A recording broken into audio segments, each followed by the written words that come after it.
Κυρίες και κύριοι, καλησπέρα σας. Λόγω της ημέρας και της ομιλίας, σήμερα έχω και καραμελίτσες. Δεν ξέρω το λόγο, αλλά...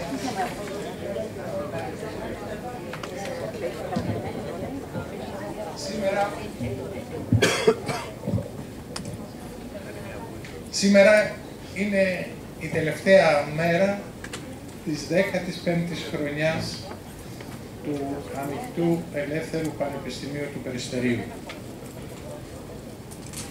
Μια ακαδημαϊκή χρονιά, θεωρώ πλήρως επιτυχημένη, τελείωσε. Έχοντας όλους εσάς που συμμετέχετε τόσο ενεργά σε αυτό το ταξίδι της γνώσης και έχοντας μαζί μας ανθρώπους που μας μεταλαμπαδεύουν τη γνώση τους και πάντα τους ευχαριστούμε ιδιαιτέρως, άξιους συμπαραστάτες, τους εργαζόμενους και της ΔΕΠΑΔ και της βιβλιοθήκης που συνεπικουρούν και το Ανοιχτό Πανεπιστήμιο και τη συμπαράσταση την αμέριστη του Δημάρχου και όσων εμπλέκονται σε αυτό που προσφέρεται εδώ, σε αυτό το ταξίδι της γνώσης, λέω εγώ, φτάνουμε στο τέλος. Ξαναλέω ότι θεωρώ ότι ήταν μια πολύ καλή χρονιά. Θα πούμε 2-3 πράγματα για το επόμενο διάστημα. Οι εγγραφές, όπως ξέρετε, για τη νέα περίοδο θα ξεκινήσουν από τις αρχές του Σεπτέμβρη και η πρώτη διάλεξη τοποθετείται στο δεύτερο 15ήμερο του Οκτωβρίου. Φυσικά, αυτό το διάστημα που μεσολαβεί του καλοκαιριού υπάρχουν και άλλες δράσεις, όπως από τις 12 έως τις 18 Ιουνίου στο Άλσος θα υπάρχει η ανταλλακτική βιβλιοθήκη, που εκεί όλοι μπορούν να ανταλλάξουν βιβλία για έναν πολύτιμο νοητικό σύντροφο για το καλοκαίρι. Προετοιμάζονται κάποιες άλλες δράσεις για την επόμενη χρονιά, για τα 100 χρόνια του Πέτρινου, αλλά αυτά ακόμα είναι σε ένα στάδιο επεξεργασίας για να γίνουν όσο καλύτερα μπορούμε από πλευράς οργάνωσης. Αυτά από πλευράς ανακοινώσεων επιτροχάδιν, δεν έχουμε να πούμε άλλα. Σήμερα μαζί μας είναι ο κύριος Ασημακόπουλος. Ο κύριος Ασημακόπουλος είναι χειρούργος, οδοντίατρος, εμφυματολόγος. Γεννήθηκε στο Περιστέρι, είναι συντοπίτης μας.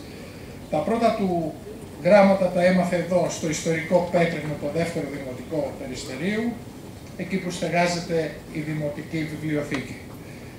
Αποφοίτησε από το 4ο Λύκειο Περιστερίου, πρώην Καπαγάμα Αθηνών, και εισήχθη στην Οδοντιατρική Σχολή του Εθνικού Καποδιστριακού Πανεπιστημίου Αθηνών, όπου και αποφοίτησε. Έχει ακολουθήσει μεταπτυχιακό πρόγραμμα εξειδίκευσης στην εμφυτευματολογία και προσθετική στην Αμερική, καθώς και πρόγραμμα ειδίκευσης στην περιοδοντική χειρουργική στην Ιταλία. Έχει παρουσιάσει πάμπολες εργασίες και μελέτες σε διεθνή και εθνικά οδοντιατρικά συνέδρια και έχει επιστημονική συνεργασία με εταιρείες του οδοντιατρικού χώρου στην ανάπτυξη των νέων συσκευών και τεχνικών. Από την πρώτη στιγμή που του ζητήθηκε να είναι μαζί μας, σαν υπέρμαχος της διαβίου μάθησης, το δέχτηκε με μεγάλη χαρά να διδάξει στο Δημοτικό Ελεύθερο Ανοιχτό Πανεπιστήμιο του Δήμου μας. Να μεταφέρουμε τις ιδιαίτερες ευχαριστίες του Δημάρχου, του κυρίου Παχατουρίδη, της Αντιδημάρχου της κυρίας Σκιώτα, του Προέδρου της ΔΕΠΑΔ, του κυρίου Γιακουμί. Το θέμα της σημερινής διάλεξης θεωρούμε πολύ σημαντικό για όλους μας, που το θεωρούμε πολύ σημαντικό, πραγματικά για όλους μας, είναι φωτεινά χαμόγελα. Μετά το τέλος της διάλεξης, δεν το είπα, το κράτησα για το τέλος, θα δοθούν και αυτό που δίνουμε κάθε χρόνο. Τα πτυχία, γιατί δεν το λέτε. Τα πτυχία σας. Τα πτυχία σας. Εγώ δεν παίρνω πτυχίο, γι' αυτό ζηλεύω. Λοιπόν, μετά το τέλος της διάλεξης. Μαζί μας σήμερα είναι η κυρία Αρσενοπούλου Καγιά. Κάπου έχω και τους υπόλοιπους, μην τους ξεχάσω, δεν τους δώσανε, θα το βρούμε σε λίγο. Σας ευχαριστούμε ιδιαίτερα. Κυρία Σιμακόπουλε, ο λόγος σε εσάς.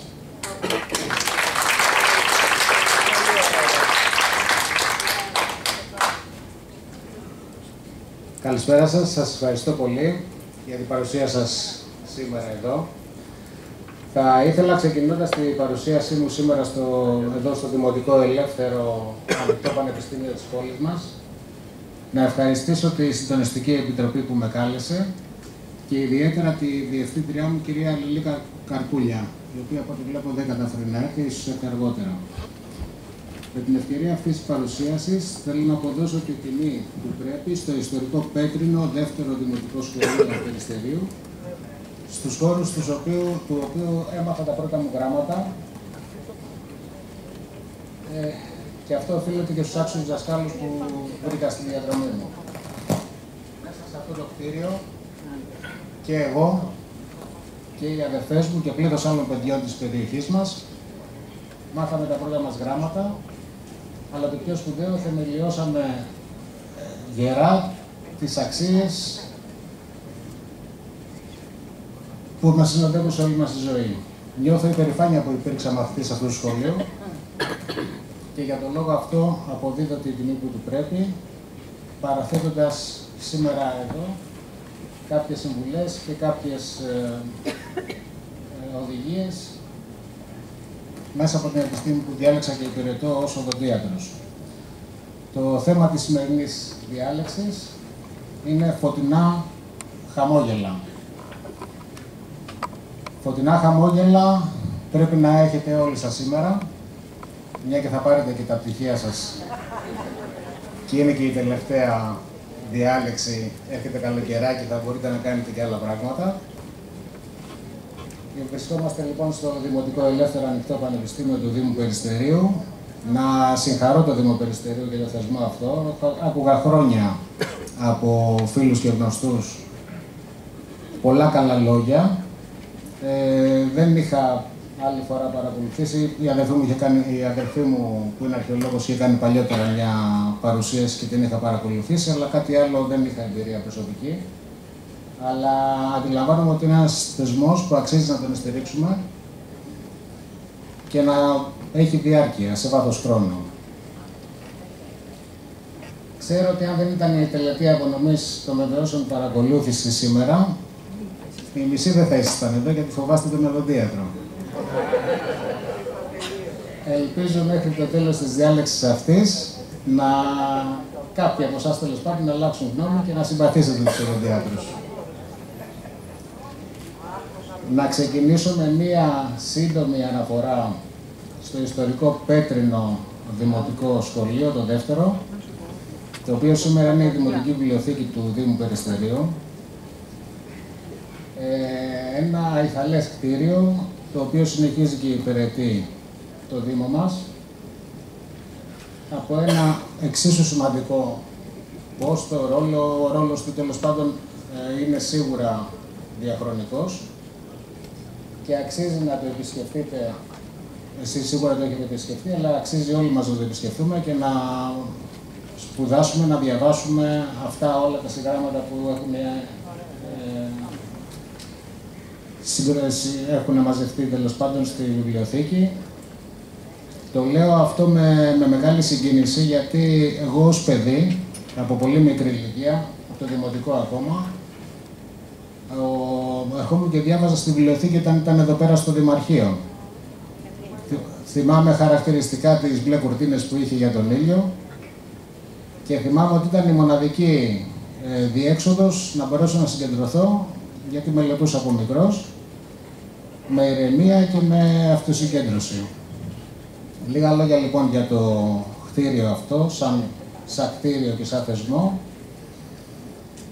Το δημοτικό σχολείο, το δεύτερο δημοτικό σχολείο, ιδρύθηκε το 1925 στην Παράγκα, εκεί που είναι σήμερα η Εννέα Μούση, στο Πάρκο.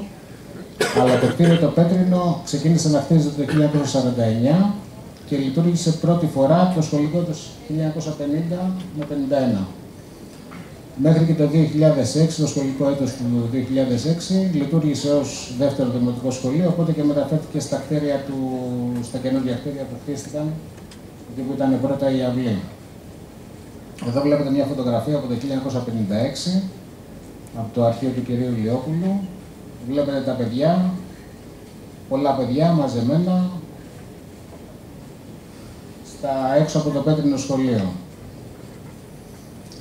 Εδώ είναι μια φωτογραφία, τη φωτογραφία μου έχει παραχωρήσει η κυρία Καρκούλια από μια διατριβή που εκπονεί αυτή την περίοδο σχετικά με την ιστορία του σχολείου. Είναι από τα εγγένεια 30 Ιανουαρίου του 1953. Δηλαδή τα εγγένεια έγιναν 2-3 χρόνια μετά την έναρξη της λειτουργίας, τα επίσημα εγγένεια. Βλέπουμε εδώ κόσμος που έχει μαζευτεί. Και εδώ βλέπουμε τη Βασίλισσα Φρυδερίκη, άσχετα με τα φρονήματα του καθενός μας. Είναι σπουδαίο που η αρχηγός τότε του κράτους, τέλος πάντων, ήρθε και εγγενίασε αυτό το σχολείο. Και εδώ βλέπουμε τη σχολική χρονιά 1979-1980, την πρώτη τάξη. Εγώ είμαι εδώ πέρα στη δεύτερη σειρά. Ψαρωμένα τα πρωτάκια. Ανυπομονούμε να ξεκινήσουμε τη σχολική χρονιά, αλλά δεν ξέρουμε και τι μας περιμένει. Φοράμε όλοι μπλε, ρώτησε ο γιος μου, γιατί τότε ήταν υποχρεωτική η ποδιά. Μέχρι το 1982 ήταν υποχρεωτική η ποδιά. Στη τρίτη δημοτικού τη βγάλαμε την ποδιά, η οποία μας έλυνε πάρα πολλά προβλήματα. Δεν είχαμε ούτε να ανησυχήσουμε, ούτε τι θα φορέσουμε, ούτε πώς θα φαινόμαστε. Ήμασταν μια χαρά. Εδώ μερικά χρόνια αργότερα έχουμε καταλάβει ότι δεν είναι τόσο σοβαρά τα πράγματα, πρέπει να είμαστε και πιο χαρούμενοι. Έχουμε μεγαλώσει. Εδώ είναι στη δεύτερη σειρά. Βλέπετε εδώ χαρούμενα παιδιά. Βλέπουμε εδώ χαρούμενα παιδιά που ατενίζουν το μέλλον με αισιοδοξία. Εδώ είναι το δεύτερο οίκημα, χώρος, κτίσμα που υπήρχε μέσα στην αυλή του σχολείου. Είναι τα αποδυτήρια, αλλά δεν το δείχνω για αυτόν τον λόγο. Το δείχνω για να σας δείξω ότι εδώ είναι το σπίτι μου, που σημαίνει ότι έχω μεγαλώσει, συνεχώς με τη θέα του σχολείου.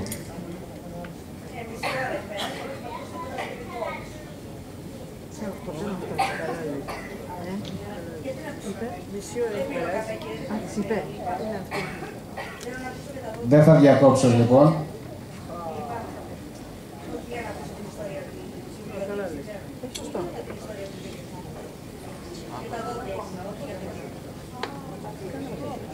Βλέπω ότι υπάρχουν ήδη οι πρώτες αντιδράσεις. Λογικό είναι, γιατί η ώρα είναι περιορισμένη. Είναι 7,5 ώρα. Είναι ο φόβος του οδοντιάτρου που λέγαμε πριν. Λοιπόν, τα φωτεινά χαμόγελα λοιπόν είναι το θέμα της σημερινής παρουσίασης. Θα ξεκινήσω με μια σύντομη ιστορική αναδρομή στην εξέλιξη της οδοντιατρικής. Η φροντίδα, σας παρακαλώ, ισοπάστε ή βγείτε έξω. Σας παρακαλώ, ή πηγαίνετε λίγο πιο πίσω να μην σας ακούω.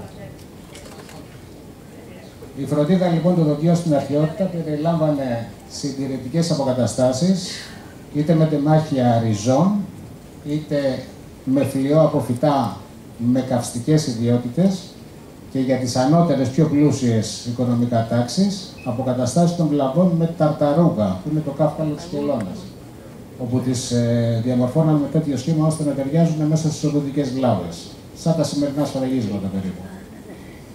Τρυπανισμό και καυτηριασμό των αποστημάτων ήταν το επόμενο βήμα, πιο δραστικό. Οπωσδήποτε, χωρίς αναισθησία τότε, φαντάζεστε ότι δεν ήταν η εύκολη λύση. Αποκαταστάσεις λοιπόν των δοντιών με ελεφαντόδοντο και ανάρτησή του σε παρακείμενα δόντια. Και φυσικά, ως τελική λύση, ήταν οι εξαγωγές των δοντιών. Το πρώτο γνωστό γραπτό κείμενο που αναφέρεται σε ιατρικές πρακτικές είναι ο Πάπυρος Έμπερς, ο οποίος βρέθηκε στην Αίγυπτο και θεωρείται ότι έχει γραφτεί 30 αιώνες π.Χ. Περιγράφει διάφορες ιατρικές και οδοντιατρικές πρακτικές σε ιερογλυφικά και το πρώτο επίσης γνωστό κείμενο που περιγράφει τις οδοντιατρικές πρακτικές είναι η στήλη ή κώδικας του Χαμουραμπί, που βρέθηκε, που προλογείται στην Βαβυλώνα το 18ο αιώνα π.Χ. Ο Χαμουραμπί δεν ήταν γιατρός, ήταν νομοθέτης και έχει αφιερώσει 282 παραγράφους στη στήλη αυτή για να περιγράψει τις νομικές διαστάσεις των ιατρικών πρακτικών, αλλά από τις λεπτομέρειες που έχει περιλάβει μπορούμε να βγάλουμε και πολλά συμπεράσματα για το πώς ασκούνταν η ιατρική και η οδοντιατρική στην εποχή του. Εδώ βλέπουμε μια κάτω γνάθο που έχει βρεθεί στην αρχαία Αίγυπτο. Είναι αυτό που σας ανέφερα προηγουμένως. Είναι δύο δόντια. Εδώ βλέπουμε δύο δόντια από ελεφαντόδοντο, τα οποία έχουν διαμορφωθεί κατάλληλα.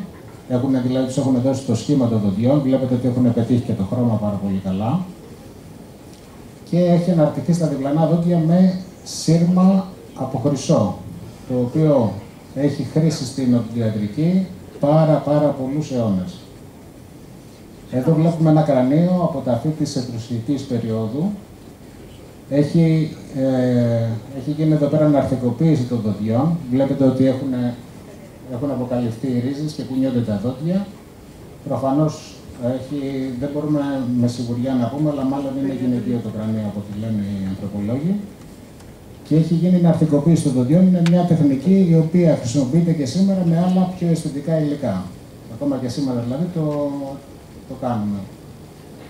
Εδώ είναι ένα σουμεριακό τεχνούργημα, ένα δοντάκι από ελεφαντόδοντο, το οποίο καταδεικνύει ως αιτία της καταστροφής των δοντιών τα σκουλίκια που εισχωρούν στο εσωτερικό τους. Μια συλλογή αρχαίων οδοντιατρικών εργαλείων που βρέθηκαν στην Ανατολική πόλη Κάλιον, η οποία τώρα έχει βυθιστεί, είναι κάτω από το επίπεδο της θάλασσας, Καλύπολη. Βρίσκεται στο Μουσείο της Άφισσας και έχει μία οδοντάγρα, η οποία περίπου με το ίδιο σχήμα χρησιμοποιείται και σήμερα. Έχει διάφορα οδοντιατρικά εργαλεία για τρυπανισμό και βελόνες για καυτηριασμό. Οι βελόνες είναι αυτά τα λεπτά εδώ, οι οποίες όμως δεν ήταν για αναισθησία, ήταν για καυτηριασμό των αποστημάτων. Ο Ιπποκράτης στην αρχαία Ελλάδα έλεγε ότι κάλιον του θεραπεύει το προλαμβάνει. Δηλαδή, είναι καλύτερο από το να θεραπεύεις, να προλαμβάνεις μια πάθηση. Περιέγραψε και ταξινόμησε πολλές οδοντιατρικές παθήσεις και πρακτικές. Περιλάμβανε ανατομικά τα δόντια ως τμήματα των οστών. Συνιστούσε το πλήσιμο των δοντιών με ένα μείγμα που περιείχε κοιμωλία, ακριβώς όπως και οι σημερινές οδοντόπαστες, και θεωρούσε την εξαγωγή του δοντιού την ίστατη λύση. Προσπαθούσε με καυτηριασμούς και με διάφορα φάρμακα φυτικής προέλευσης να απαλύνει το πόνο προτού προβεί σε εξαγωγή του δοντιού. Ο Ιπποκράτης επίσης θεωρούσε κακό ιονό το τρίξιμο των δοντιών. Αυτό μας συνδέει με τη σύγχρονη εποχή, όπου πρόσφατες μελέτες έχουν αποδείξει μια άμεση συσχέτιση ανάμεσα στη σύγκληση των δοντιών. Σύγκληση των δοντιών είναι ο τρόπος με τον οποίο ταιριάζουν τα δόντια μεταξύ τους, η άνω με την κάτω γνάθο. Τα συναισθήματα, το άγχος και το αυτόνομο νευρικό σύστημα. Τι σημαίνει αυτό? Σημαίνει ότι όταν σφίγγουμε τα δόντια μας, αυτό έχει συνέπειες και στο άγχος που μας διακατέχει και στη λειτουργία του αυτόνομου νευρικού συστήματος. Αρχίζουμε δηλαδή και γινόμαστε αυτομάτως πιο νευρικοί και πιο ευερέθιστοι. Συνεπώς, η σημασία της σύγκλησης των δοντιών στη διατήρηση της γενικότερης υγείας έχει αυξηθεί σημαντικά. Και αυτό είναι ένα άρθρο από ένα πανεπιστήμιο στην Πολωνία. Μπορείτε, αν θέλετε, να σκανάρετε το QR code που είναι κάτω και να το κατεβάσετε, είναι δωρεάν.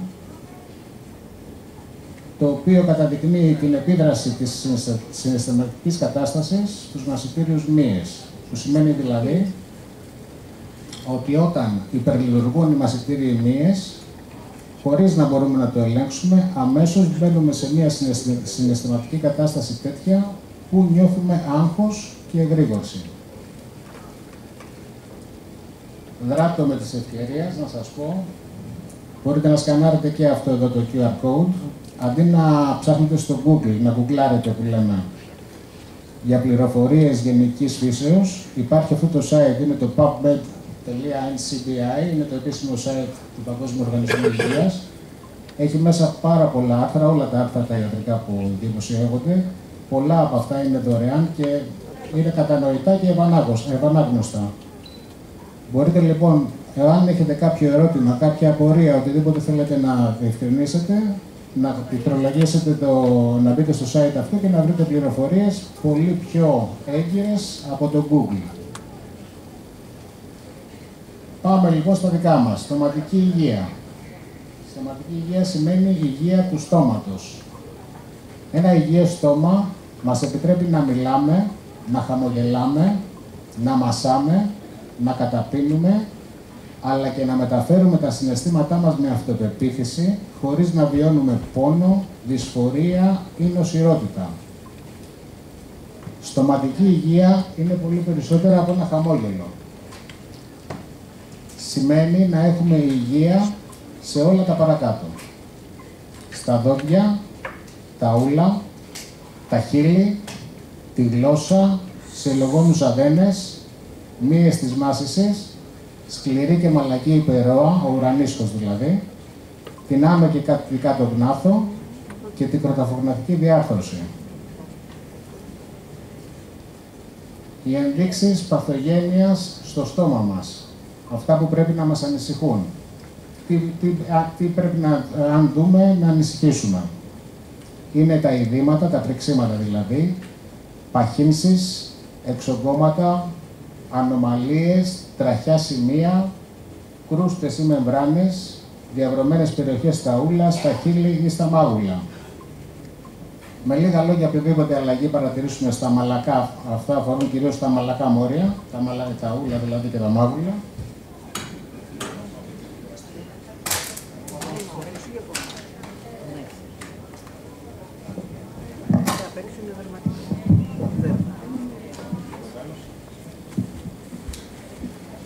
Ωραία, συνεχίζω. Ευχαριστώ πολύ. Οτιδήποτε λοιπόν παρατηρήσουμε στα μαλακά μόρια, διαφορετικό, και έχει τη μορφή που αναφέρεται στην διαφάνεια αυτή, δηλαδή είναι παχύ, είναι εξόγκωμα, ανώμαλο κτλ., είναι κάτι που πρέπει να μας ανησυχήσει. Ανάπτυξη λευκών ή ερυθρών ή δίχρωμων κοιλίδων μαλακής υφής στο στόμα, ανεξήγητη αιμορραγία στο στόμα, και όταν λέμε ανεξήγητη εννοούμε ξαφνική, απότομη και που δεν είναι η συνηθισμένη αιμορραγία από την ηλίτιδα που έχει ο περισσότερος κόσμος. Ανεξήγητο μούδιασμα ή πόνος και υπερευαισθησία στο στόμα, στο πρόσωπο, στα χείλη ή στο λαιμό, σοβαρή απώλεια βάρους, επίμονες πληγές και έλκη στο πρόσωπο, στο λαιμό ή το στόμα που αιμορραγούν εύκολα και δεν εκουλώνονται μέσα σε 2 εβδομάδες. Αυτό είναι πολύ σημαντικό, γι' αυτό και το έχω τονίσει. Οτιδήποτε είναι καλό ηθεσί τραυματικό, μέσα σε 2 εβδομάδες και πολύ λιγότερο πολλές φορές, έχει επουλωθεί. Όταν βλέπετε κάτι το οποίο επιμένει περισσότερα από 2 εβδομάδες, είναι κάτι το οποίο πρέπει να διερευνηθεί. Ακόμα και αν δεν πονάει, ακόμα και αν δεν σας ενοχλεί, όταν το παρατηρείτε κάποια αλλαγή που μέσα σε 2 εβδομάδες δεν έχει επουλωθεί, πρέπει να το διερευνήσετε.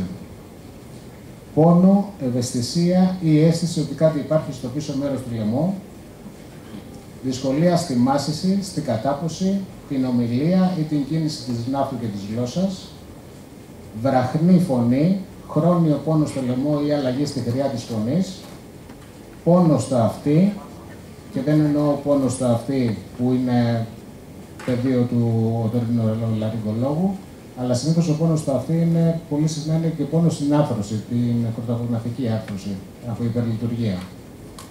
Αλλαγή στον τρόπο που τα δόντια ή οι οδοντοστοιχείες εφαρμόζουν μεταξύ τους. Και αυτό είναι πολύ σημαντικό και πρέπει να το προσέχετε. Αν καταλαβαίνετε ότι κάτι έχει αλλάξει στον τρόπο που κλείνετε, που μασάτε, που τρώτε, πρέπει να είστε σε εγρήγορση και να το διερευνήσετε αν επιμένει.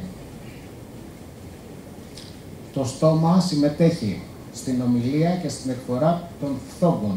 Είναι τα χειλικά, λαρικικά, γλωσσικά σύμφωνα. Η διάθεση δηλαδή, αναλόγως με το σημείο στο οποίο παράγεται ο ήχος για την εκφορά των συμφώνων, τα διακρίνει σε χειλικά, λαρικικά ή γλωσσικά. Στην έκφραση των συναισθημάτων και της διάθεσης μέσω των μιμικών μειών. Μπορείτε να καταλάβετε κάποιον άνθρωπο τη διάθεσή του αμέσως μόλις τον αντικρίσετε. Στην αναπνοή και στην πρόσληψη τροφής. Με το στόμα μου μιλάω, γελάω, τρέφομαι, φυλάω, αναπνέω, γεύομαι. Έχω βάλει αυτή τη διαφάνεια για να τονίσω ότι δεν είναι μόνο δόντια, δεν είναι μόνο το χρώμα του δοντιού ή το σχήμα του δοντιού ή αν πονάει το δόντι. Το στόμα είναι πολύ περισσότερα και περιλαμβάνει ουσιαστικά και την κοινωνικοποίηση του ατόμου. Το στόμα μου περιλαμβάνει τα δόντια μου, τη γλώσσα μου, τα ούλα μου, τα χείλη μου, την άνω και την κάτω γνάθο μου. Έχω χρησιμοποιήσει εδώ πέρα επίτηδες πρώτο πρόσωπο για να καταλάβετε ότι δεν θέλω να κάνω μια ξερή διάλεξη ακαδημαϊκή του τύπου ότι η ανατομία του δοντιού είναι αυτή και η λειτουργία είναι αυτή, αλλά θέλω όλοι να φύγετε σήμερα από εδώ έχοντας πάρει το μήνυμα ότι μιλάμε για τη δική σας υγεία, για τα δικά σας δόντια, για τη δική σας ποιότητα ζωής και έτσι να αντιμετωπίσετε από εδώ και μπρος την υγεία σας. Αυτή είναι η διατομή ενός δοντιού. Βλέπουμε τα διαφορετικά μέρη του δοντιού, όπου είναι η αδαμαντίνη, τα σκληρά μέρη του δοντιού είναι η αδαμαντίνη, η οδοντίνη και η οστεΐνη στη ρίζα. Βλέπουμε το σημείο που ενώνονται τα ούλα και το δόντι που δημιουργείται η υλοδοτική σχισμή. Εκεί ξεκινάνε οι παθήσεις των ούλων. Ο πολυφός είναι το νεύρο του δοντιού. Φατνιακό οστό ονομάζεται έτσι γιατί μέσα εκεί φωλιάζει το δόντι, η φάτνη είναι η φωλιά. Η περιοδοντική μεμβράνη χωρίζει το δόντι από το οστό. Και το νεύρο του δοντιού που είπαμε ότι αποδίδεται με την έννοια του πολυφού. Επιγραμματικά τα αναγγυλά δοντάκια στα παιδάκια δηλαδή είναι 20, μέχρι την ηλικία περίπου των 6 ετών, οπότε φυτρώνουν τα πρώτα μόνιμα δόντια. Περιλαμβάνουν 2 κεντρικούς τομείς, 2 πλάγιους τομείς, τους κοινόδοντες και από 2 νεογυλούς γομφίους δεξιά και αριστερά. 10 πάνω, 10 κάτω, υπάρχει συμμετρία δηλαδή. Και στην αριστερή με δεξιά πλευρά υπάρχει συμμετρία και διδυμία και στην πάνω με την κάτω γνάθο υπάρχει συμμετρία. Δηλαδή σε κάθε γνάθο η δεξιά με την αριστερή πλευρά είναι δίδυμη, υπάρχει διδυμία. Τα μόνιμα δόντια, όταν έχουν ανατείλει και οι 4 σοφρονιστήρες, γιατί υπάρχει μια τάση εξελικτικά να εξαλείφονται οι σοφρονιστήρες, δηλαδή γεννιούνται άνθρωποι οι οποίοι έχουν λιγότερους από 4, μπορεί και κανένα σοφρονιστήρα. Τα μόνιμα δόντια λοιπόν είναι 32, περιλαμβάνουν 2 κεντρικούς τομείς, 2 πλάγιους τομείς, 2 κοινόδοντες, από 2 προγομφίους και από 3 γομφίους σε κάθε γνάθο, δεξιά και αριστερά. Και πάλι και στους ενήλικες υπάρχει διδυμία, πλήρη συμμετρία δεξιά και αριστερά και στο σχήμα. Υπάρχουν κάποιες εξαιρέσεις γενετικές, αλλά αυτές δεν είναι τώρα για την συγκεκριμένη διάλεξη να αναφερθούν. Και είναι 16 δόντια πάνω, 16 δόντια κάτω. Φροντίζω λοιπόν το στόμα μου με σωστή στοματική υγιεινή.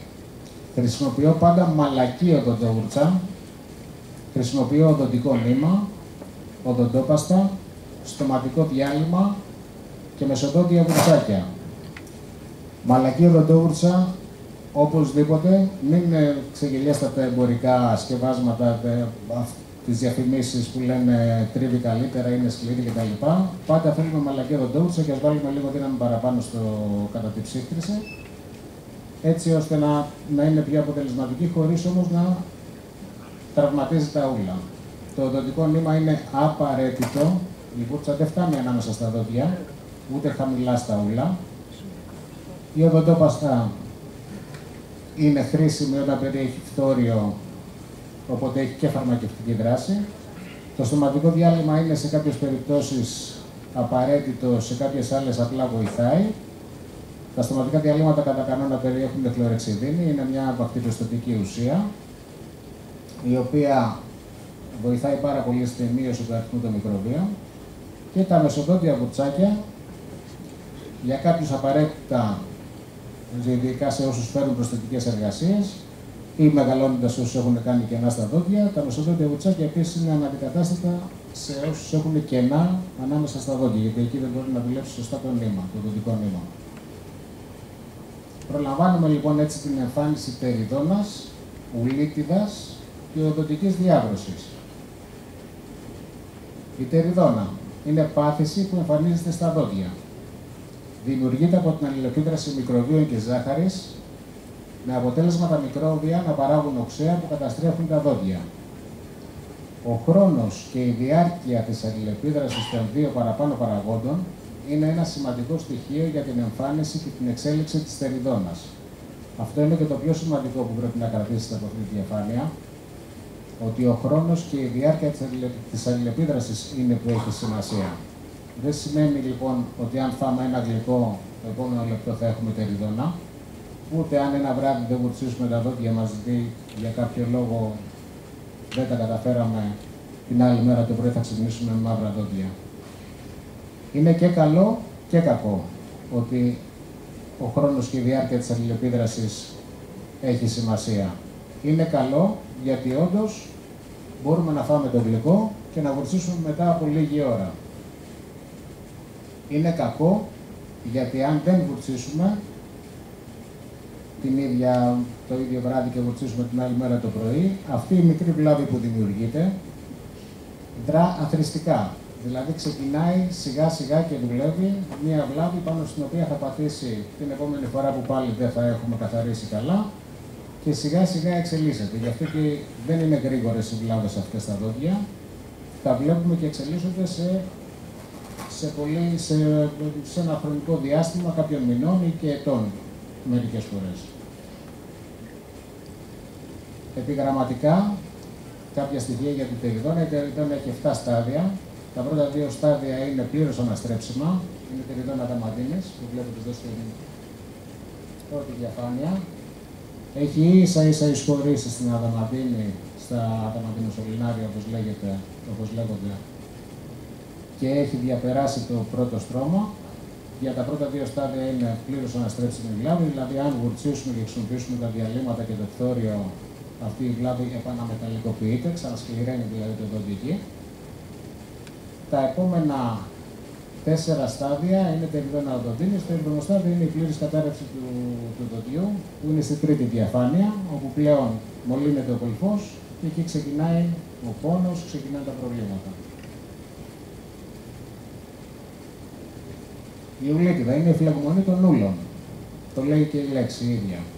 Όταν τα ούλα μας ματώνουν κατά το βούρτσιμα των δοντιών, αυτό είναι ένδειξη ουλίτιδας. Το λέω και το τονίζω, γιατί από έρευνα που έχει γίνει, 70% των ατόμων θεωρούν ότι το να ματώνουν τα δόντια κατά το βούρτσιμα των δοντιών είναι φυσιολογικό. Να ματώνουν τα ούλα, θέλω να πω. Δηλαδή θεωρούν φυσιολογικό ότι βουρτσίζουν τα δόντια, ματώνουν, έτσι είναι, επειδή τα βούρτσα, τα τραυμάτισα ή ξέρω εγώ τι. Όχι, δεν είναι φυσιολογικό. Δεν είναι φυσιολογικό να ματώνουν τα ούλα κατά το βούρτσισμα. Είναι ένδειξη ουλίτιδας. Είναι ένδειξη ότι πρέπει κάτι να κάνουμε. Ή να βελτιώσουμε τον τρόπο που βουρτσίζουμε, ή να χρησιμοποιήσουμε πιο αποτελεσματικά μέτρα σωματικής υγιεινής, ή επιτέλους να πάμε στον οδοντίατρο ή στην οδοντίατρο να μας κάνει ένα καθαρισμό. Οφείλεται στη συσσόρευση οδοντικής πλάκας και πέτρας επάνω στις επιφάνειες των οδοντιών. Η πλάκα είναι το πρώτο στάδιο, η οδοντική πλάκα είναι το πρώτο στάδιο της συσσόρευσης των μικροβίων, το οποίο αν παραμείνει περισσότερα από 2-24 ώρα πάνω στα δόντια, αρχίζει και μεταλλικοποιείται, σκληραίνει δηλαδή. Τα νεκρά μικρόβια που έχουν συσσωρευτεί ενασβεστιώνονται και έτσι γίνεται η πέτρα. Η πέτρα δηλαδή είναι ουσιαστικά τα νεκρά μικρόβια, τα οποία αποτιτανώνονται, ενασβεστιώνονται και μένουν προσκολλημένα πάνω στις επιφάνειες των δοντιών. Και μετά δεν μπορούν να φύγουν με την οδοντόβουρτσα, είναι πάρα πολύ σκληρά. Χρειάζεται με έναν τρόπο, με επαγγελματικό καθαρισμό. Τέλος πάντων, πρέπει να φύγει δηλαδή με κάποια εργαλεία ειδικά. Η οδοντική διάβρωση είναι βλάβη των δοντιών που προκαλείται από τα οξέα που επιδρούν πάνω σε αυτά. Οι βλάβες αυτές ποικίλουν ανάλογα με την προέλευση και το είδος των οξέων. Συχνά προκαλεί ευαισθησία και πόνο στα θερμικά ερεθίσματα, στο ζεστό και το κρύο δηλαδή και στο γλυκό. Αυτό που πρέπει να κρατήσετε από αυτή τη διαφάνεια είναι το δεύτερο στοιχείο, ότι οι βλάβες ποικίλουν ανάλογα με την προέλευση και το είδος των οξέων. Γιατί υπάρχουν οξέα εξωγενή, αυτά που λαμβάνουμε από τις τροφές και τα ποτά. Υπάρχουν οξέα όμως και ενδογενή, κάποιοι που έχουν πρόβλημα με το στομάχι τους και έχουν υπερπαραγωγή γαστρικών υγρών. Αυτό ανεβαίνει μέσα από το γαστρικό σωλήνα και επηρεάζει τα δόντια και κάνει χαρακτηριστικές βλάβες και χαρακτηριστικές διαβρώσεις στα δόντια.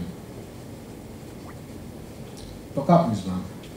Το κάπνισμα σχετίζεται άμεσα με καρδιαγγειακές παθήσεις, καρκίνο του στόματος, του πνεύμονα και του παγκρέατος, με κακοσμία του στόματος και την περιοδοντίτιδα. Διαβάζοντας τώρα αυτή τη διαφάνεια, λέτε, οκ, καρδιαγγειακές παθήσεις, δύσκολα πράγματα, καρκίνος του στόματος, φυλάξη, του πνεύμονα άστα να πάνε, του παγκρέατος δεν υπάρχει θεραπεία. Τι μας λες τώρα, κακοσμία του στόματος και περιοδοντίτιδα. Το λέω γιατί έχει βρεθεί ότι αυτοί οι οποίοι έχουν τη τάση να αναπτύξουν περιοδοντίτιδα έχουν την πολύ μεγάλη συσχέτιση με την ανάπτυξη καρδιαγγειακών παθήσεων. Δηλαδή συγγενεύουν αυτά τα δύο. Τα μικρόβια που κάνουν την περιοδοντίτιδα είναι τα ίδια που πάνε στις αρτηρίες και κάνουν τις ζημιές. Και κάνουν αθυρωματικές πλάκες και κάνουν όλες τις παθήσεις αυτές των Αγίων. Που σημαίνει ότι από τη στιγμή που κάποιος έχει αναπτύξει περιοδοντίτιδα, είναι πιο πιθανό να αναπτύξει και τα υπόλοιπα. Δεν συγκρίνεται η βαρύτητα και η σοβαρότητα της περιοδοντίτιδας με το καρκίνο του στόματος ή του πνεύμονα, όμως συγγενεύουν και κάποιος ο οποίος έχει αναπτύξει περιοδοντίτιδα πρέπει να είναι πιο επιφυλακτικός στο να προλάβει όλα αυτά που αναφέρονται σε αυτή τη διαφάνεια. Ο καρκίνος του στόματος ανήκει στους 10 πιο συχνούς καρκίνους παγκοσμίως. Έχει άμεση σχέση με το κάπνισμα και την κατανάλωση αλκοόλ και τις τελευταίες δεκαετίες τα περιστατικά καρκίνου του στόματος αυξάνονται σταθερά για τις ηλικίες κάτω των 40 ετών και στα δύο φύλλα. Παλιότερα ήταν προνόμιο των ανδρών, κάτω των 40 ετών καρκίνου του στόματος. Τώρα όμως επειδή έχουν αλλάξει οι συνήθειες και πιο πολλές γυναίκες καπνίζουν και καταναλώνουν αλκοόλ περισσότερο από ό,τι στο παρελθόν, τείνει να εξισορροπηθεί ο αριθμός. Χρήση ουσιών και εκδηλώσεις στο στόμα. Είναι ο πολυπεριδονισμός και η ξηροστομία. Το ένα προκαλεί το άλλο. Η ξηροστομία προκαλεί πολυπεριδονισμό και ο πολυπεριδονισμός προκαλεί ξηροστομία. Μια χαρακτηριστική εικόνα πολυπεριδονισμού είναι αυτή που βλέπετε εδώ στη διαφάνεια, όπου υπάρχει πλήρης κατάρρευση των οδοντικών ουσιών, δεν υπάρχει φλεγμονή στα ούλα, γιατί είναι τα μικρόβια αυτά που προκαλούν την πτεριδόνα, δεν προκαλούν προβλήματα στα ούλα. Και βλέπετε ένα στόμα το οποίο είναι έτοιμο να καταρρεύσει. Κατάγματα των δοντιών μπορεί να συμβούν από υπερλειτουργία, από σκληρές τροφές και από ατυχήματα. Επίσης μπορεί να συμβούν και από το piercing. Piercing είναι αυτή η συνήθεια που βάζουν μεταλλικά, πώς τα λένε αυτά, τέλος πάντων στο στόμα. Επέλεξα επίτηδες αυτή την εικόνα να βάλω, για να δείτε ότι δεν είναι τόσο θελκτικά μετά από λίγο καιρό μες στο στόμα. Ακόμα και αυτά μαζεύουν πέτρα, ακόμα και αυτά θέλουν καθάρισμα, εφόσον τα έχουμε μέσα στο στόμα μας, και προφανώς δεν είναι και εύκολο να τα καθαρίσουμε. Το piercing έχει πολύ μεγάλο ποσοστό ως αιτιολογικός παράγοντας για κατάγματα των δοντιών. Αυτό είναι ένα κάταγμα τραυματικό σε μικρό παιδί.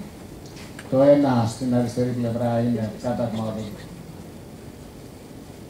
κάταγμα αδαμαντίνης και δεξιά είναι πλήρες κάταγμα αδαμαντίνης οδοντίνης χωρίς αποκάλυψη του κολπού. Είναι δηλαδή μια βλάβη πολύ συνηθισμένη. Δεν έχει σοβαρές συνέπειες. Ο οδοντίνης. Το σημειώσατε? Ωραία. Μπορώ να σας τη δώσω την παρουσίαση αν θέλετε. Εδώ λοιπόν μπορείτε να σκανάρετε και θα έλεγα πρέπει να σκανάρετε όλοι όσοι έχετε QR code scanner. Είναι μια εφαρμογή, η ToothSauce Mobile App. Είναι από την Αμερικανική Εταιρεία Οδοντικής Τραυματολογίας και περιέχει πληροφορίες για όλα όσα μπορεί να συμβούν στα κατάγματα των δοντιών. Είτε έχετε ένα εγγονάκι, ένα μικρό παιδί ή κάποιο φίλο, είτε εσείς οι ίδιοι έχετε κάποιο ατύχημα με τα δόντια σας. Μπορείτε πάρα πολύ εύκολα να ανατρέξετε, να ανεβάσετε ακόμη και μια φωτογραφία. Είναι πάρα πολύ εξελιγμένη η εφαρμογή. Να ανεβάσετε μια φωτογραφία και να πάρετε πληροφορίες πώς πρέπει να το αντιμετωπίσετε.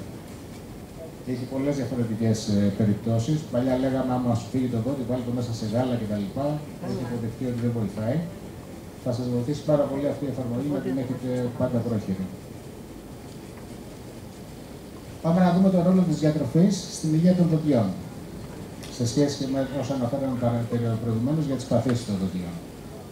Τα ενεργειακά ποτά αυτή τη στιγμή είναι το κόκκινο πανί για τη διατροφή σε σχέση με την πτεριδόνα σε νεαρά άτομα. Ο Παγκόσμιος Οργανισμός Υγείας χαρακτηρίζει τα ενεργειακά ποτά ως κίνδυνο για τη δημόσια υγεία, ιδίως όταν αυτά καταναλώνονται από παιδιά και νέα άτομα, που δεν τους χρειάζονται κιόλας. Τα παιδιά και στα νέα άτομα δεν έχουν ανάγκη από ενέργεια, έχουν από μόνοι τους. Αλλά παρόλα αυτά, επειδή είναι η νέα μόδα και επειδή έχουν την τάση να μεγαλώνουν πιο νωρίς, προτιμούν να καταναλώνουν ενεργειακά ποτά για να μένουν περισσότερη ώρα σε εγρήγορση. Τα ενεργειακά ποτά, μέση περιεκτικότητα σε ζάχαρη ανά μπουκάλι, 37 γραμμάρια. 37 γραμμάρια, για να καταλάβετε, είναι 15 κουταλιές ζάχαρη. Έχουν έντονα διαβρωτικό χαρακτήρα, γιατί περιέχουν κιτρικό και μυλικό οξύ ως συντηρητικά. Κιτρικό, λεμόνι δηλαδή. Και μυλικό οξύ, παρόλο που το μήλο μπορεί στη γεύση να είναι γλυκό, είναι όξινο. Σχετίζονται με καρδιολογικά προβλήματα, προβλήματα ύπνου και προβλήματα από το νευρικό σύστημα και την ψυχική υγεία. Και πάλι το ένα γεννάει το άλλο. Δηλαδή, αυτοί που έχουν κάποια προβλήματα τέλος πάντων προσπαθούν να τα ξεπεράσουν χρησιμοποιώντας αυτά τα διαγερτικά και μόλις πάρουν το διαγερτικό πάλι χειροτερεύει το πρόβλημά τους. Σωστή διατροφή σημαίνει αποφεύγω να τρώω συσκευασμένα σνακ και ροφήματα που περιέχουν μεγάλες ποσότητες ζάχαρης.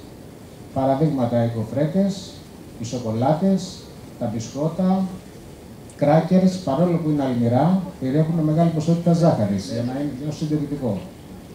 Ακόμα και τα τσίπς περιέχουν ζάχαρη. Τα δημητριακά, συσκευασμένη φρυτοκοινή, γλυκά και αναψυκτικά. Προτιμώ να τρώω πιο υγιεινά. Φρούτα και μάλιστα σε διαφορετικά χρώματα μέσα στην ημέρα, δηλαδή ένα πορτοκάλι, ένα μήλο κόκκινο. Να τα συνδυάζουμε διαφορετικά χρώματα λοιπόν μέσα στην ημέρα, λαχανικά, κρέας, ψάρι, όσπρια, γάλα και τυρί. Με το τυρί έχει αρχίσει τελευταία και γίνεται μια συζήτηση αν είναι τόσο υγιεινό γενικότερα για τον οργανισμό, αλλά για τα δόντια σίγουρα βοηθάει. Πάμε να δούμε λοιπόν το ρόλο της σωστής στοματικής υγιεινής. Σωστή στοματική υγιεινή σημαίνει πότε και πώς να βουρτσίζω τα δόντια μου. Τι οδοντόβουρτσα να χρησιμοποιώ. Ποια οδοντόκρεμα είναι καλύτερη για τη δική μου περίπτωση. Πότε πρέπει να χρησιμοποιώ στοματικό διάλειμμα και πότε πρέπει να χρησιμοποιώ νήμα ή μεσοδόντια βουρτσάκια. Μία-μία όλες οι απαντήσεις. Πότε και πώς να βουρτσίζω τα δόντια μου. Το ιδανικό θα ήταν να βουρτσίζουμε τα δόντια μας κάθε φορά που τρώμε κάτι. Όπως πλένουμε τα χέρια μας κάθε φορά που πιάνουμε κάτι και αισθανόμαστε ότι έχουν λερωθεί, έτσι θα πρέπει να βουρτσίζουμε και τα δόντια μας. Στατιστικά έχει βρεθεί και σε συνδυασμό και με αυτό που έλεγα προηγουμένως, ότι ο χρόνος είναι ένας παράγοντας, ο χρόνος της αλληλεπίδρασης μικροβίων και ζάχαρης είναι ένας παράγοντας πολύ σημαντικός.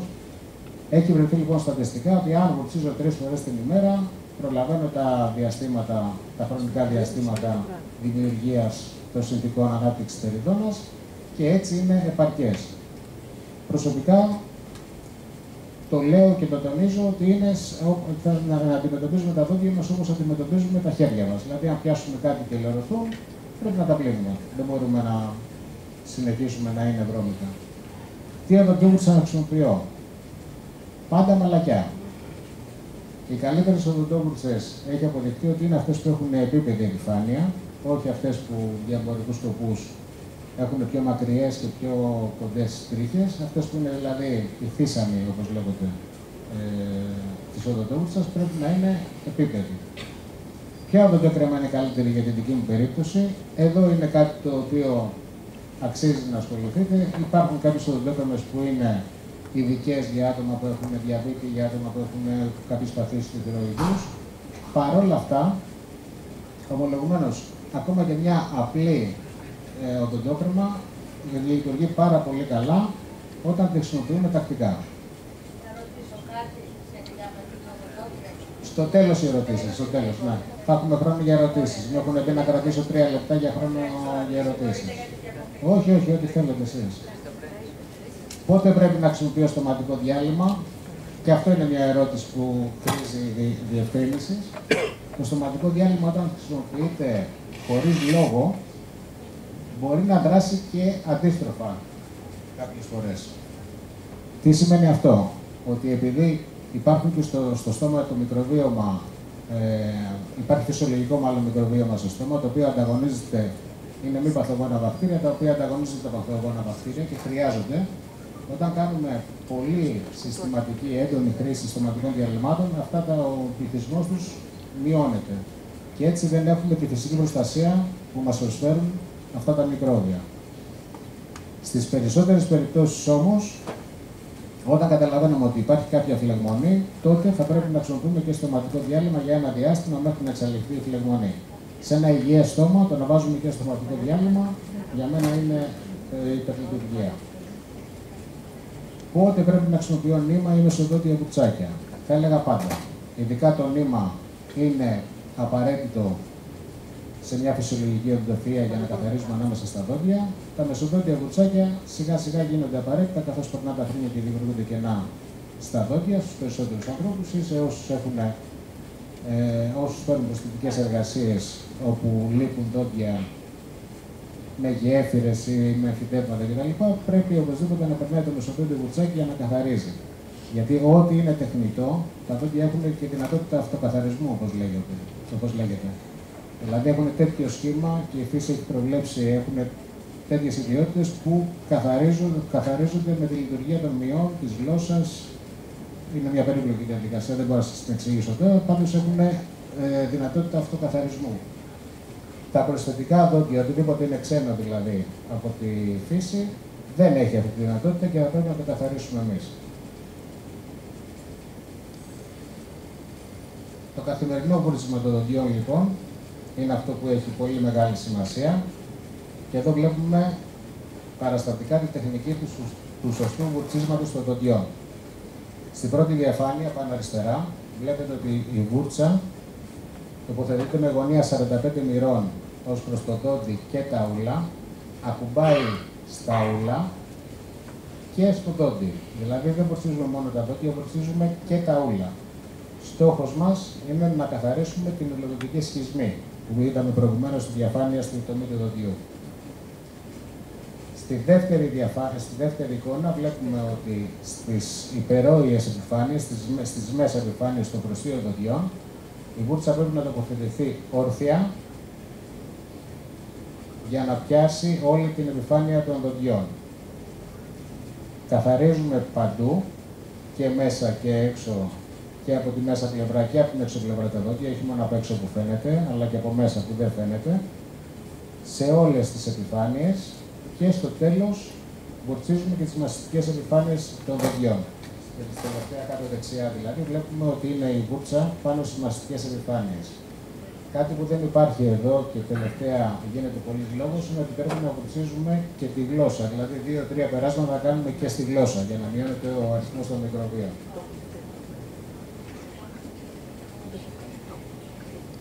Η χρήση του οδοντικού νήματος. Αυτός είναι ένας ειδικός συγκρατητήρας. Δεν χρειάζεται να πάρετε αυτό το ειδικό συγκρατητήρα, βολεύει πάρα πολύ. Εδώ είναι ένα μικρό πεδίο, οπότε είναι πολύ πιο εύκολο να το χρησιμοποιήσει. Μπορείτε να χρησιμοποιήσετε πολύ εύκολα οδοντικό νήμα και με τα χέρια, με τα δάχτυλα. Υπάρχουν και αυτές τις συσκευές. Σημασία έχει ότι πρέπει να περνάει σε κάθε διάστημα ανάμεσα στα δόντια για να καθαρίζει και να παρασύρει τα υπολείμματα των μικροβίων που έχουν μείνει εκεί. Βουρτσίζω λοιπόν τα δόντια μου 3 ή και περισσότερες φορές την ημέρα. Πολύ σημαντικό, περιμένω 20 λεπτά πριν βουρτσίσω μετά από την κατανάλωση φρούτων, όξινων παραγόντων, λεμόνι, ξύδι και αθρακούχων αναψυκτικών. Μα τι μας λες τώρα, εσύ μας είπες να τρώμε φρούτα και μάλιστα διάφορα χρώματα και όσο μπορούμε φρούτα και όχι αυτά, αλλά τώρα λες ότι πρέπει να περιμένω άμα φάω φρούτο. Αυτό έχει να κάνει με το γεγονός ότι τα φρούτα έχουν όξινο pH, ακόμα και τα γλυκά φρούτα, ακόμα και η μπανάνα δηλαδή, που είναι γλυκιά, έχει όξινο pH. Και αυτό δημιουργεί τις συνθήκες αφαλάτωσης των δοντιών. Αν πάμε να βουρτσίσουμε αμέσως μετά την κατανάλωση των φρούτων, είναι πολύ πιθανό να κάνουμε απομεταλλικοποίηση στην επιφάνεια των δοντιών. Οπότε περιμένουμε 20 λεπτά για να δράσει το σάλιο, να πάει δηλαδή και να εξισώσει το pH, να μην δράσει το οξύ και κάνει αφαλάτωση στην αδαμαντίνη και μετά βουρτσίζουμε. Εάν πρέπει να βουρτσίσουμε άμεσα, τότε ή θα κάνουμε μια πλήση με στοματικό διάλειμμα πρώτα ή θα κάνουμε πλήσεις με νερό για να μειωθεί το pH. Και όταν δεν μπορώ να βουρτσίσω τα δόντια μου άμεσα, μασάω τσίχλα χωρίς ζάχαρη και πίνω ή ξεπλένω το στόμα με νερό. Ή πίνω λίγο νερό ή ξεπλένω το στόμα μου με λίγο νερό.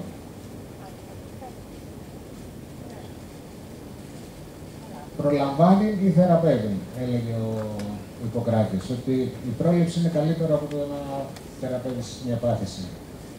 Έτσι, επιβάλλεται να έχουμε τακτικό οδοντιατρικό έλεγχο, έγκαιρη αντιμετώπιση των οδοντιατρικών ευρημάτων και, πολύ σημαντικό, μην το ξεχνάμε, οι καλές συνήθειες στοματικής υγιεινής εγκαθίστανται σε μικρή ηλικία. Είναι δύσκολο δηλαδή κάποιος ο οποίος δεν έχει μάθει από μικρός να προσέχει τα δόντια του, μεγαλώνοντας να αλλάξει σε ικανοποιητικό βαθμό τις συνήθειες αυτές. Συμβαίνει, αλλά είναι πολύ πιο δύσκολο. Όσο πιο μικρή, σε πιο μικρή ηλικία μάθουμε τις καλές συνήθειες σωματικής υγιεινής, τόσο καλύτερα γίνεται ευθύνο μας.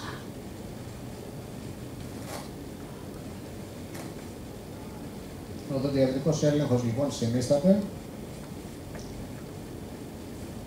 και επισκέπτομαι τον ή την οδοντίατρό μου τακτικά. Γιατί χρειάζομαι όμως οδοντιατρικό έλεγχο? Εγώ δεν έχω τίποτα στα δόντια. Ο οδοντίατρος θα διαγνώσει οποιοδήποτε οδοντιατρικό πρόβλημα και θα με βοηθήσει να διατηρήσω το στόμα μου υγιές. Οποιοδήποτε πρόβλημα είναι πολύ καλύτερα να το αντιμετωπίζω νωρίς και να μην χρονίζει, γεγονός που μπορεί να περιπλέκει την αντιμετώπιση του. Τι σημαίνει αυτό? Πόνισε το δόντι? Δεν είναι τυχαίο, κάτι συμβαίνει. Μπορεί την άλλη μέρα να μην πονάει, αλλά σίγουρα κάτι έχει συμβεί. Πρέπει να το διερευνήσετε. Ματώνουν τα ούλα. Οκ, δεν είναι φυσιολογικό. Το είπαμε και προηγουμένως. Δεν είναι επειδή βούτυσα τα δόντια και τραυμάτισα τα ούλα μου. Κάτι συμβαίνει και γι' αυτό τρέχει αίματα όταν βουτσίζουμε. Τι περιλαμβάνει ένας πλήρης οδοντιατρικός έλεγχος? Έλεγχο δοντιών, ούλων και στοματικής κοιλότητας. Ακτινολογική εξέταση όπου κρίνεται απαραίτητο. Ένα αναλυτικό ιατρικό ιστορικό, γιατί υπάρχουν παθήσεις, ιατρικές παθήσεις, οι οποίες έχουν συμβάματα στο στόμα. Συμβουλές στοματικής υγιεινής, διατροφής, καπνίσματος και κατανάλωσης αλκοόλ και ενημέρωση για επανεξέταση. Εδώ είναι από την ιστοσελίδα της Ελληνικής Οδοντιατρικής Ομοσπονδίας. Έχει κάνει μια πολύ καλή μελέτη η Ελληνική Οδοντιατρική Ομοσπονδία και έχει ρωτήσει ένα δείγμα ασθενών τι αντιλαμβάνεστε ως καλή στοματική υγεία. Δηλαδή, πώς ξέρετε ότι το στόμα σας είναι σε καλή κατάσταση. Και μπορούσαν να δώσουν έως 2 απαντήσεις.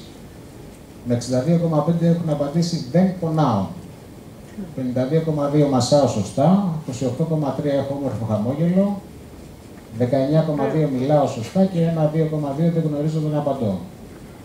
Από τις απαντήσεις φαίνεται ότι είναι πάρα πολύ υποκειμενικός ο τρόπος που κρίνουμε τη στοματική μας υγεία, ο περισσότερος κόσμος κρίνουμε. Το ότι δεν πονάμε δεν σημαίνει ότι δεν έχουμε πρόβλημα. Το ότι είναι ωραίο το χαμόγελο δεν σημαίνει ότι δεν ξέρουμε πως κάτι κακό δεν συμβαίνει στα πίσω δόντια. Στην ερώτηση, γνωρίζετε ότι η συνολική σας υγεία επηρεάζεται από την υγεία των δοντιών? Αυτό το ξέρουμε. Με 92,4 το γνωρίζω. Πότε επισκεφτήκατε τελευταία φορά ή την οδοντίατρό σας? Μέσα στο τελευταίο έτος, στο 33,7, 18% τελευταίο μήνα, τελευταίο τρίμηνο 23. Καλά τα πάμε εδώ πέρα. Πάνω από ένα χρόνο το 25%, 1 στους 4 δηλαδή, έχει πάνω από ένα χρόνο να πάει στον οδοντίατρο. Και για ποιο λόγο το κάνετε αυτό, γιατί δεν πάτε στον οδοντίατρο? Αφορά όσους απάντησαν βέβαια ότι δεν έχουμε πάει πάνω από ένα χρόνο. Δεν έχω κατά τη γνώμη μου κάποιο οδοντιατρικό πρόβλημα. Το 48,8%, αμέλεια το 21,7%, εκεί αντιλαμβάνεται δηλαδή κανείς ότι θα έπρεπε να το έχει κάνει, αλλά δεν το έχει κάνει. Φόβος για τον οδοντίατρο δεν είναι λίγο το 5% και παραπάνω είναι στην πραγματικότητα, αλλά αυτή η μελέτη το έβγαλε 5,1%. Και η οικονομική αδυναμία κάλυψης της θεραπείας, σημείο των καιρών, φυσιολογικό. Αυτά σας τα δείχνω για να καταλάβετε ότι δεν πρέπει να κρίνουμε, ξαναγυρνάω πίσω εδώ, στην προηγούμενη διαφάνεια, δεν πρέπει να κρίνουμε υποκειμενικά. Το δεν πονάω δεν σημαίνει ότι δεν έχω πρόβλημα. Να μην πονάτε θέλουμε, αλλά πρέπει και να ξέρετε με σιγουριά ότι δεν συμβαίνει κάτι. Δηλαδή, ο τακτικός έλεγχος είναι σαν το check-up που κάνουμε και τις εξετάσεις αίματος που δεν έχουμε κάτι, αλλά πρέπει να τις κάνουμε για να ξέρουμε αν κάτι ετοιμάζεται, αν κάτι μπορούμε να το προλάβουμε. Οδοντικές αποκαταστάσεις είναι οι εμφράξεις, τα σφραγίσματα στην καθομιλημένη, ενδοδοντικές θεραπείες, οι απονευρώσεις, η εξαγωγή του δοντιού και αυτοθεραπεία είναι. Όταν ένα δόντι δεν φτιάχνεται ή πονάει ή έχει σπάσει, θα πρέπει να το βγάλουμε. Στεφάνες, οι θήκες που λέμε. Γέφυρες είναι όταν λείπει κάποιο δόντι και έχουμε παρακείμενα δόντια, μπορούμε να τα χρησιμοποιήσουμε ως στηρίγματα. Όψεις, ρετίνες ή πορσελάνες για αισθητικούς σκοπούς συνήθως. Μερικές ή ολικές οδοντοστοιχείες όταν λείπουν οπίστια δόντια, δεν έχουν στηρίγματα. Και τα οδοντικά στο σωματούμενα εμφυτεύματα, τα οποία είναι η τελευταία εξέλιξη της οδοντιατρικής τα τελευταία χρόνια και δεν λύσει σε πάρα πολλά προβλήματα που παλιότερα δεν μπορούσαμε να δώσουμε λύση. Δεν θα αναφερθώ ιδιαίτερα σε αυτές τις αποκαταστάσεις γιατί είναι κυρίως τεχνικά ζητήματα, πάντως υπάρχουν όλες αυτές τις δυνατότητες. Θέλω να δούμε μόνο ένα περιστατικό το οποίο έγινε με χρήση εμφυτευμάτων του συγκεκριμένου. Είναι ένα φωτεινό χαμόγελο, είναι ο ίδιος άνθρωπος, με λίγες μέρες διαφορά. Αριστερά, βλέπετε στη προτροπή, γελάστε λίγο να σας βγάλω μια φωτογραφία. Προσπαθεί να γελάσει, αλλά ταυτόχρονα θέλει να κρύψει και τα δόντια που δεν έχει. Δεξιά, μόλις έχει βάλει τα δόντια, δεν έχει κανένα πρόβλημα να γελάσει. Βλέπετε αυτό που λέγαμε και προηγουμένως για την έκφραση των συναισθημάτων. Οι μιμικοί μύες εδώ πέρα, όσο πιο πολύ λειτουργούν. Εδώ κάνει και τα χαρακτηριστικά τα λακάκια. Αριστερά λοιπόν προσπαθεί να γελάσει, αλλά παράλληλα σφίγγεται για να μην φανούν τα δόντια. Δεξιά δεν έχει κανένα πρόβλημα, λειτουργεί τελείως αυθόρμητα. Λίγο περισσότερες ζητήρες, αλλά δεν πειράζει, τουλάχιστον έχει ωραία δοντάκια. Και εδώ θέλω να δούμε λιγάκι τον τρόπο που πλέον λειτουργούμε στην οδοντιατρική. Αυτό είναι μια ψηφιακή αποτύπωση της γνάθου. Είναι η νέα εξέλιξη στην οδοντιατρική, όπου λειτουργούμε πλέον ψηφιακά, στο κομπιούτερ δηλαδή. Σχεδιάζονται τα πάντα.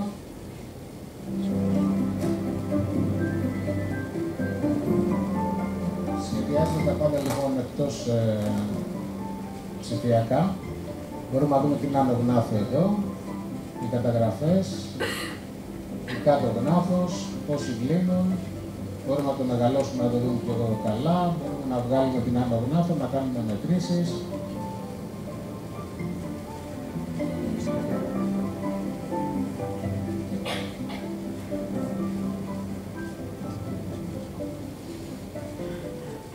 Και μετά σε συνδυασμό με μια αξονική τομογραφία που λαμβάνουμε, μια ακτινογραφία δηλαδή του περιστατικού, μπορούμε να κάνουμε το σχεδιασμό του περιστατικού, να κάνουμε δηλαδή το χειρουργικό σχεδιασμό και να γλιτώσουμε πάρα πολύ χρόνο από την παραμονή του ασθενού στην καρέκλα, δηλαδή να μην χρειάζεται πολλή ώρα να είναι ο ασθενής στην καρέκλα, να έχουμε συντομότερο χρόνο θεραπείας, λιγότερο πόνο και πολύ πιο αποτελεσματικά και προβλέψιμα όλη τη διαδικασία να κάνουμε.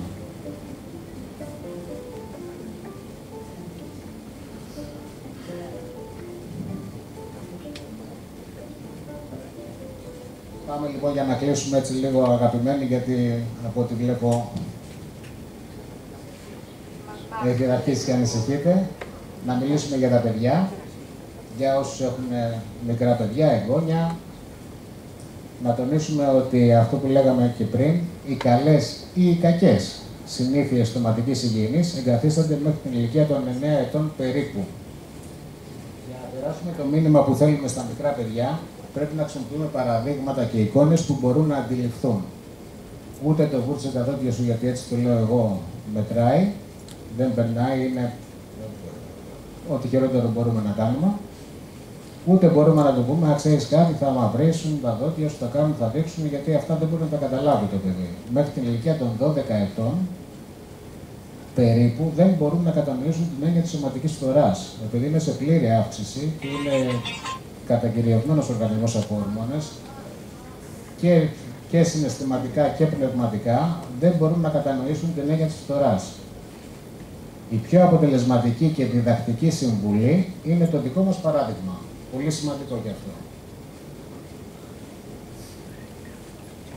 Να θυμίσουμε λιγάκι αυτό που είδαμε και προηγουμένως. Τα νεογυλά δοντάκια είναι 20 μέχρι την ηλικία των 5,5-6 ετών, οπότε ξεκινάνε και βγαίνουν τα μόνιμα. Οπότε ένα παιδί που τελειώνει το δημοτικό έχει 24 δόντια μαζί με τους πρώτους μόνιμους γονφίους. Σταδιακά μέχρι την ηλικία των 14 έχει πλήρη φραγμό μόνιμο. Υπάρχει μια σειρά με την οποία αλλάζουν τα δόντια, φυσιολογική σειρά. Σε όσους δεν ακολουθούν αυτή τη φυσιολογική σειρά, υπάρχουν και τα orthodontica προβλήματα, τα οποία είναι και αυτά πολύ συνηθισμένα πλέον. Βουρτσίζω τα δοντάκια μου καθημερινά, πρωί και βράδυ και πάντα μετά τα γλυκά. Τρώω φρούτα αντί για γλυκά και πίνω φρέσκο χυμό αντί για σοκολατούχο γάλα. Αυτές είναι οι συμβουλές που μπορούμε να δώσουμε σε ένα παιδί. Δηλαδή, θέλω γάλα σοκολατούχο, πιες καλύτερα ένα χυμό. Και μάλιστα όχι συσκευασμένο, ένα φρέσκο χυμό που θα το στύψουμε εκείνη την ώρα. Όταν τρώω γλυκά και δεν βουρτσίζουν τα δόντια μου, αυτά χαλάνε, γίνονται μαύρα και έχουν τεριδόνα. Στα ζαχαροζούζουνα αρέσει πολύ η ζάχαρη και όταν δεν βουρτσίζω, αυτά κάνουν πάρτι και μου χαλάνε τα δόντια. Μπορεί να σας φαίνεται απλοϊκό, αλλά έτσι θα το καταλάβει το παιδί. Ούτε θα του πει, και να του πει θα πονέσει, δεν θα πονέσει, δεν θα προλάβει να πονέσει, δηλαδή θα έχει πέσει το δοντάκι αυτό, απλά θα έχει μαυρίσει. Δεν μπορούν να καταλάβουν τα παιδιά δηλαδή, ούτε με απειλές, ούτε με συμβουλές του τύπου που αντιλαμβάνεται ένας ενήλικας. Προσέχω τα δοντάκια μου, βουρτσίζω καθημερινά πρωί και βράδυ. Τρώω φρούτα και λαχανικά αντί για καραμέλες και γλυκά. Επισκέπτομαι τον ή την οδοντογιατρό μου τακτικά. Αυτά δεν διαφέρουν και πολύ από αυτά που λέγαμε προηγουμένως. Οπότε αντιλαμβάνεστε ότι ό,τι ισχύει για τα παιδιά ισχύει σε όλες τις ηλικίες. Έχω δόντια καθαρά και γερά. Έχω μεγαλώσει και δεν χρησιμοποιώ πια πιπίλα γιατί στραβώνουν τα δοντάκια μου. Μέχρι την ηλικία των 4 ετών, το αργότερο, πρέπει το παιδί να σταματήσει να χρησιμοποιεί την πιπίλα. Η καλή ηλικία να σταματήσει είναι όσο νωρίτερα βέβαια, αλλά η καλή ηλικία είναι γύρω στους 18 μήνες με 2 ετών. Γιατί μετά αρχίζει και γίνεται σκελετική αλλαγή από τη χρήση της πιπίλας και παρεμβάλλεται στην ανάπτυξη, στη φυσιολογική ανάπτυξη των ναύων. Έχω μεγαλώσει και δεν πίνω το γάλα μου από το πιπερό και αυτό είναι σημαντικό. Και το πιπερό έχει ενοχοποιηθεί η πιπίλα για πολυπεριοδονισμό στα παιδάκια και δημιουργεί λόγω της απομίζησης, της κίνησης απομίζησης, δημιουργεί και αυτό αλλαγή στη φυσιολογική ανάπτυξη των γνάθων. Ο οδοντογιατρός θα μου φτιάξει τα δοντάκια. Πρέπει δηλαδή να μάθει το παιδί από μικρό να μην φοβάται τον γιατρό. Ο γιατρός δεν είναι ότι έχει τροχό και θα σε πονέσει και θα σου κάνει ένεση κτλ. Αυτά δεν τα λέμε. Ο οδοντογιατρός θα μου φτιάξει τα δοντάκια. Κάνω φθορίωση μια φορά το χρόνο για να έχω δόντια γερά. Πολύ σημαντικό εδώ πέρα μέχρι την ηλικία των 12 ετών, που είναι ακόμα ανοιχτά τα άτομα του μεσολινάρια. Είναι σημαντικό να κάνουμε φθορίωση. Και προσέχω τα δοντάκια μου, δεν τρώω πολλά γλυκά. Χρησιμοποιώ πάντα οδοντόκρεμα και δεν βιάζομαι. Αυτό είναι το σημαντικό με την επίβλεψη ενός ενήλικα να το καταλάβουν τα παιδιά ότι το βούρτσιμα δεν είναι κάτι δεν μπορεί να είναι βιαστικό. Πρέπει συνήθως να διαρκεί γύρω στα 3 λεπτά για να προλάβει να κάνει και τη δράση, τη φαρμακευτική δράση οδοντόκρεμα. Ένας τρόπος είναι να λέμε την αλφαβήτα πολλές φορές αργά από μέσα μας, 1, 2, 3 φορές, αναλόγως με το πόσο γρήγορα τη λέει ο καθένας. Βουρτσίζω τα δοντάκια πριν νηστάξω πολύ και δεν τρώω ξανά πριν κοιμηθώ. Δηλαδή, δεν περιμένουμε το παιδί όταν πλέον θα είναι έτοιμο για ύπνο να του πούμε «Α, τώρα βούρτισε και τα δοντάκια σου». Δεν πρόκειται να το κάνει. Μόλις φάει, του λέμε «Βούρτισε τα βίδια» και μετά κάτσε να θέλεις, δες τηλεόραση μέχρι να πάει να κοιμηθεί. Βουρτσίζω βράδυ και πρωί. Στα παιδιά όντως οι 2 φορές είναι αρκετές και πάλι όμως το πιο σωστό είναι εφόσον φάμε τα γλυκά να βουρτσίσουν αμέσως τα δόντια τους. Και να κλείσουμε με κάποιες παροιμίες και γνωμικά με θέματα δόντια. Να δούμε πώς έχει ο λαός μας άλλες φορές διακομωδήσει και άλλες φορές θέλει να δείξει ας πούμε το πόσο σημαντικά είναι τα δόντια. Λέμε λοιπόν γλίτωσε από του χάρου τα δόντια. Τι σημαίνει αυτό?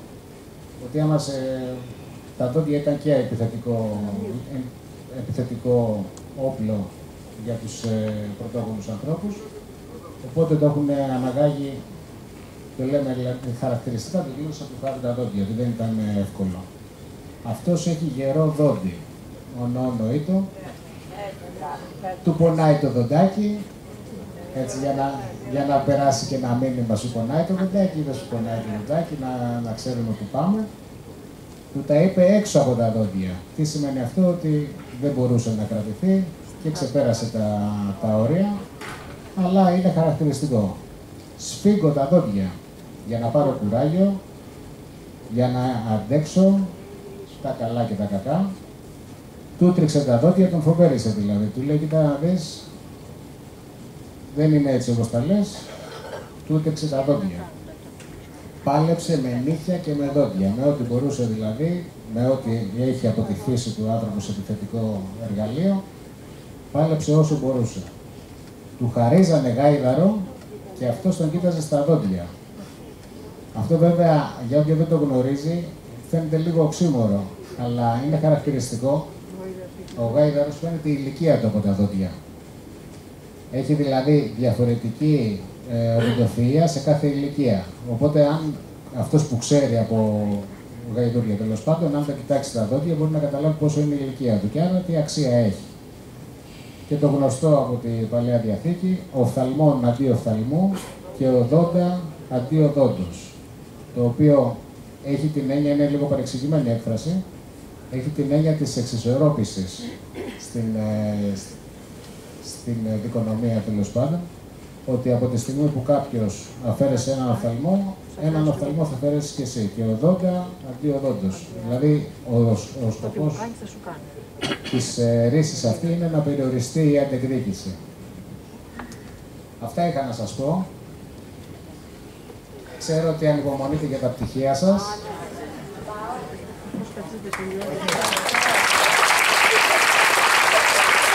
Ευχαριστώ πάρα πολύ.